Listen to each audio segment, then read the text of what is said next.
Chapter number 18, ICAI study material questions. Test your understanding. Question number 1. You have recently joined a listed company after qualifying CA final exams through campus placement program conducted by CMA and B at ICAI.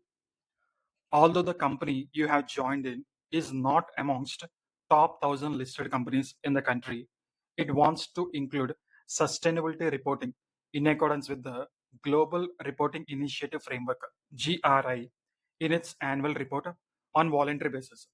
Sustainability reporting seems to be new buzzword in corporate circles, and you are assigned responsibility for collating all the information required for such reporting.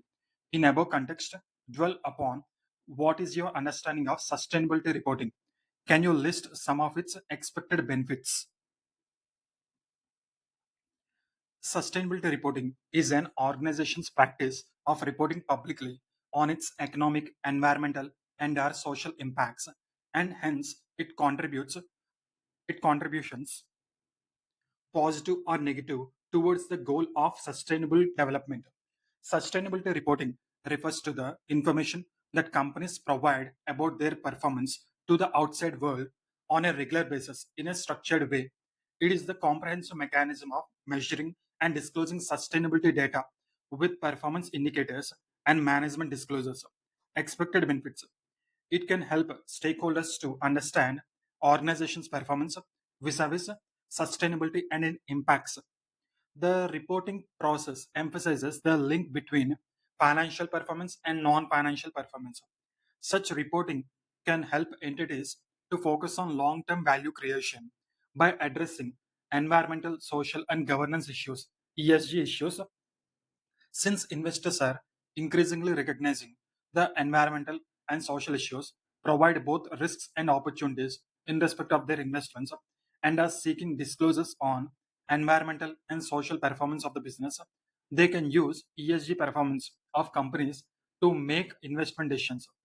Investing in social and environmental issues will not only improve own business continuity of the company, but also put them in a better position with their B2B, business to business customers, as well as enable them to acquire new ones. Next, test your understanding. Question number 2. Trustworthy Industries Limited, a listed company, has already been preparing and disclosing its sustainability report based upon intentionally accepted reporting framework, internationally accepted reporting framework of integrated reporting on a voluntary basis, even some years before BRSR reporting became mandatory. Even after BRSR reporting became mandatory, it is cross referencing disclosures made under such reporting to disclosures sought under BRSR. The key thrust of integrated reporting is how company creates value over short, medium, and long term. Following further information is provided in respect of the above company. It has increased the number of customers using digital customer mobile app of the company from 2 lakhs to 4 lakh users. There is 100% increase in digital collection. It has benefited customers of the company and resulted in use of digital methods for business operations of the company. It has increased the number of beneficiaries under its flagship CSR programs from previous 10,000 to 75,000. It has provided value for communities and sustainable livelihood to them. Provided sustainable livelihood to them.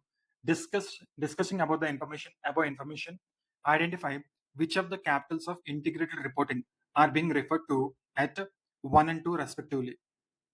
First one is pertaining to increase in customers. Second one is pertaining to increase in number of beneficiaries under CSR programs.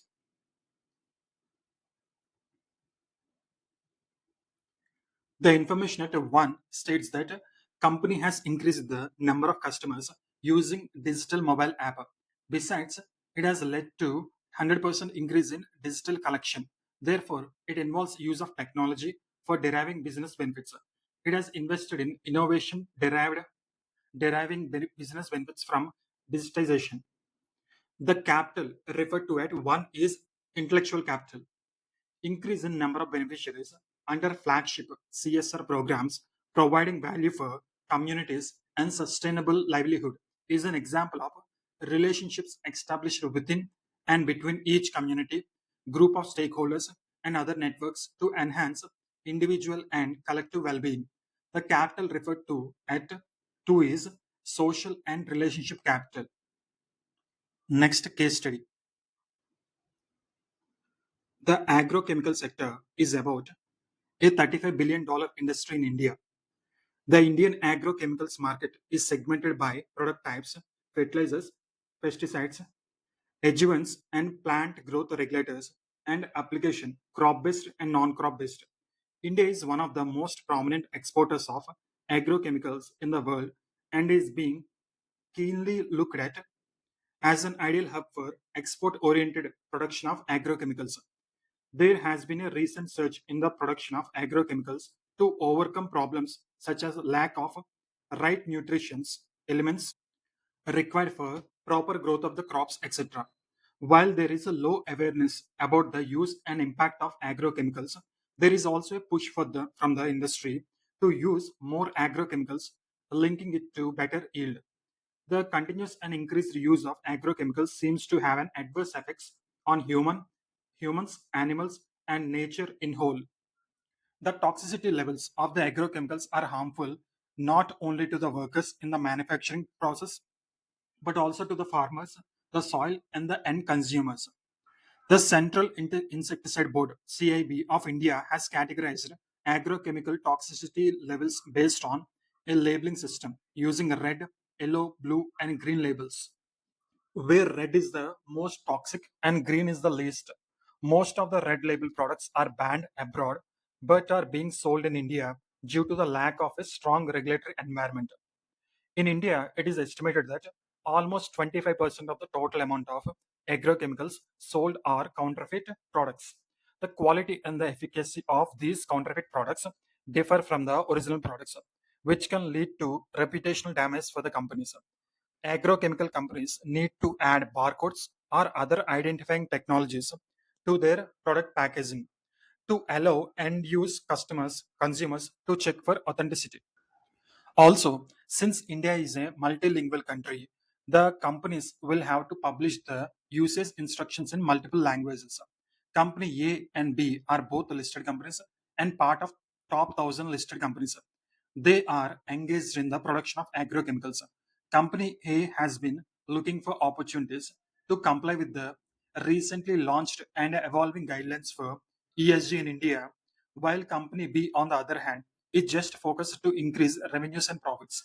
In December 2022, Company A made a decision to eliminate red label products from its portfolio and to increase its research and development spending to safeguard itself from the market shift due to the new regulatory norms. In 2022, it also discontinued yellow label products. Company A is also planning to incur a small expenditure to improve their back-end systems and provide for all its products a unique labeling system that is user-friendly and interactive. At the other end of the spectrum, 14% of the company's B's top selling products are derived from red and yellow labeled products. Initially, Company A is phasing out of its toxic products negatively affected its revenue by 8%. But as the country's regulatory landscape evolves towards more stringent norms, Company A will be cushioned for regulatory regulatory changes and thus would not face potential future downsides.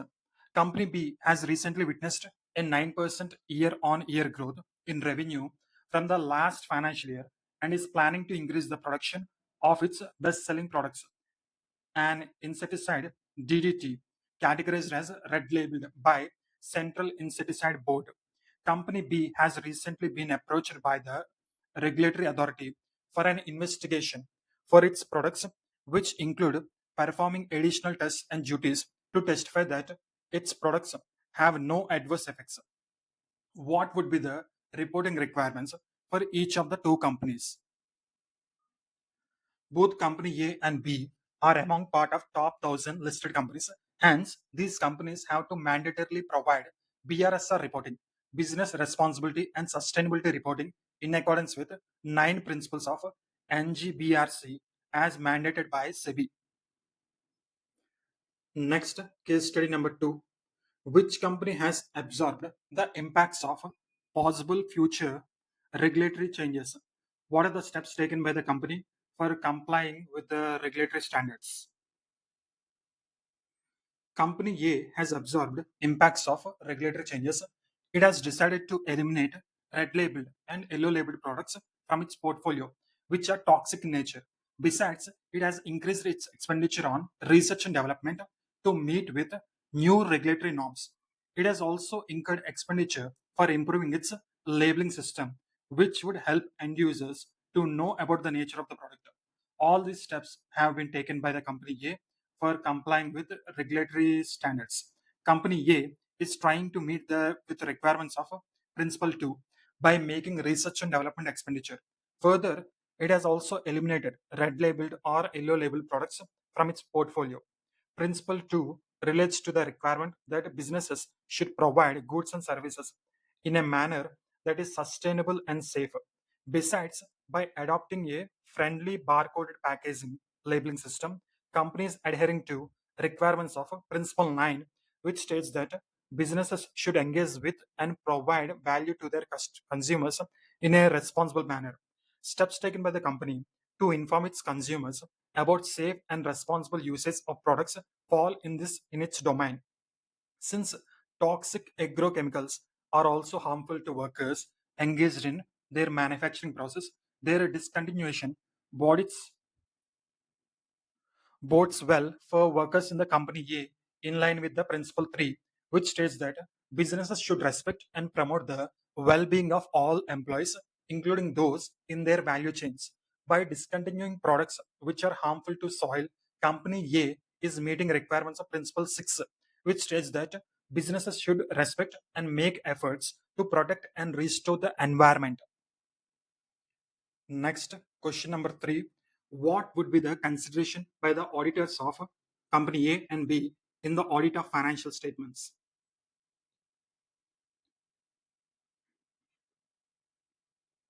Company A is complying with regulatory norms, whereas 14% of the company's B's revenue are derived from red and yellow label products. In fact, Company B is planning to increase production of its red label products, that is insecticide DDT, which has been categorized as such by Central Insecticide Board. The auditor of Company B would have to keep in mind the requirements of SA 250 in this regard. Non-compliance with laws and regulations may result in fines, litigations, or other consequences for the entity that may have a material effect on the financial statements.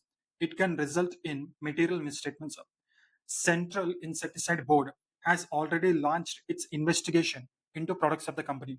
All these factors would be all these factors would be taken into consideration by auditor of company B. Auditors of company A and B need to obtain audit evidence regarding compliance with laws and regulations, and audit procedures have to be designed accordingly. Auditor of company A can obtain assurance from regulatory compliance by the company. Fall of revenue by 8% in 1 year is not a matter of concern to them as it is a transitory phase. However, auditors of company B would also have to take into consideration the requirements of SA 570 as non-compliance with regulatory requirements could result into claims from such proceedings which the company may not be able to satisfy. Next, integrated case scenario. Quick Push Finance Limited is one of the top listed 1,000 companies by market capitalization. As per the SEBI regulations, Business Responsibility and Sustainability Report (BRSR) based on ESG parameters is mandatory from financial year 22-23 for top listed 1,000 companies. The company is an NBFC and is engaged mainly in providing finance for commercial vehicles. The report is to be prepared in 3 sections: Section A, Section B, Section C. Whereas Section A and B relates to general disclosures and management and process disclosures, respectively. Section C of the report relates to principle wise performance disclosures. Under the Section C, information is sought on each of the 9 principles of National Guidelines on Report Responsible Business Conduct. National Guidelines on Responsible Business Conduct, NGBRCs. The information is categorized on two indicators, that is essential indicators and leadership indicators. The said company has an anti-corruption or anti-bribery policy which is available on its website. Besides the company, Besides the company has regularly conducted awareness programs for its dealers highlighting related governance practices of the company. The company is sensitive to environmental concerns. It has established mechanisms to recycle hazardous e-waste in accordance with the applicable laws. Further, disposal of paper waste is also made responsibly. It is also a member of five prominent industry chambers or trade associations, including FICCI, CII, and ASSOCHAM. Besides, regular inputs to government are provided by the company through various forums for improvement in administrative process relating to automobile and financial sectors. One of the NGBRC principles states that businesses should promote inclusive growth and equitable development. The scope of this principle is wide and encompassing. Quite encompassing. Many activities of the company could fall under promotion of inclusive growth and equitable development. The CFO of the company is clueless as to preparation of BRSR. Help him out by answering the following questions. Based upon above, answer the following questions. As regards anti-corruption or anti-bribery policy, an organization of awareness programs for dealers conducted during the year, which of the following is most likely to be true? Option C is correct. Having an anti-corruption or anti-bribery policy is in nature of the essential indicators. Organization of awareness programs for dealers is in the nature of leadership indicators. Next, as regards established mechanisms for recycle of hazardous e-waste and disposal of paper waste by the company, which of the NGBRC principles are involved? Principle 2 and Principle 6 are involved. That means option C is correct. Next, considering description of membership of various industry chambers or trade associations and providing of inputs to government for improvement in administrative process, which of the NGBRC principle is referred to? Principle 7 is referred here. Which of the following activities relates to the principle that businesses should promote inclusive growth and equitable development? Option A is correct. CSR projects undertaken by the company in designated aspiration districts of a country. Next, option fifth question: which of the following statements is true in respect of essential indicators and leadership indicators as far as their reporting in BRSR is concerned? Option B is correct. Essential indicators require mandatory disclosure, whereas leadership indicators requires voluntary disclosures. Next, test your knowledge. Question number 1. What type of companies are required to mandatorily furnish the Business Responsibility and Sustainability Report (BRSR) as per the SEBI circular with effective from financial year 22-23? Business Responsibility and Sustainability Report (BRSR). Reporting under BRSR is mandatory from financial year 22-23. However, disclosure was voluntary in financial year 21-22. The reporting questionnaire is divided into three sections. Section A, General Disclosures. This section contains the details of a listed companies, its products, services, operations, employee related details, its holding, subsidiary, associate companies, etc. Section B, Management Process and Disclosures. It contains questions related to policy and management process, governance, leadership, and oversight. Section C, Principal Wise Performance Disclosures. Companies are required to report under Key Performance Indicators (KPIs) in alignment with the 9 principles of NGRBC. The section classifies KPIs into two categories that companies are required to report upon: essential indicators, that is mandatory disclosures. This would include data on training programs conducted, environmental data on energy, emissions, water, waste management, etc. Leadership indicators, optional disclosures. It would include life cycle assessment, details of conflict management policy, additional data on biodiversity, energy consumptions, supply chain management. So BRSR has three sections: Section A, Section B, Section C. Section C is divided into two categories: essential indicators, leadership indicators. Next, test your knowledge. Question number 2. What are the 9 principles of BRSR? How are the 9 principles of BRSR linked with the 17 UN Sustainable Development Goals? 9 principles of BRSR. 9 principles in BRSR are categorized into the ESG components of the environmental, social, and governance, with two of the 9 in environment, 3 in social, and 4 in governance. Even though they are separate, they are interlinked to each other in some way. For example, the environmental protection is closely linked to the stakeholder engagement and inclusive growth. Principle number 1: ethics, transparency, and accountability. Principle number 2: safe and sustainable goals and services. Principle number 3: promote well-being of all employees, including those in the value chain. Principle number 4: respect for stakeholders' interest and responsiveness. Principle number 5: respect and promote human rights. Principle number 6: protection and restoration of environment. Principle number 7: influence on public and regulatory policy. Principle number 8: promote inclusive growth and equitable development. Principle number 9: provide value to the consumers in a responsible manner. How these 9 principles relates to sustainable development goals? There are 17 sustainable development goals. Principle number 1 of BRSR, principle number 1 pertains to aligns to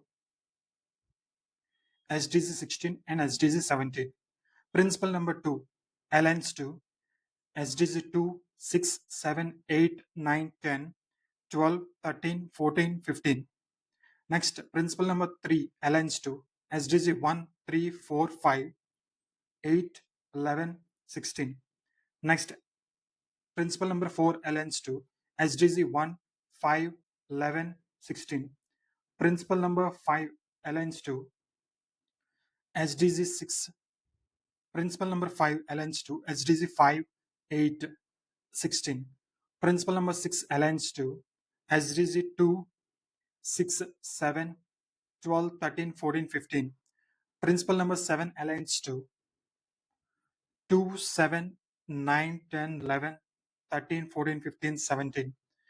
Principle number 8 aligns to 1, 2, 3, 4, 5, 6, 8, 11, 13, 14, 15, 16, 17. Principle number 9 aligns to 2, 4, 12, 14, 15. Next, test your knowledge. Question number 3. What are the global trends in sustainable reporting? Global scenario in various countries. United States. In March 2022, the US Securities and Exchange Commission SEC proposed climate risk disclosure requirements.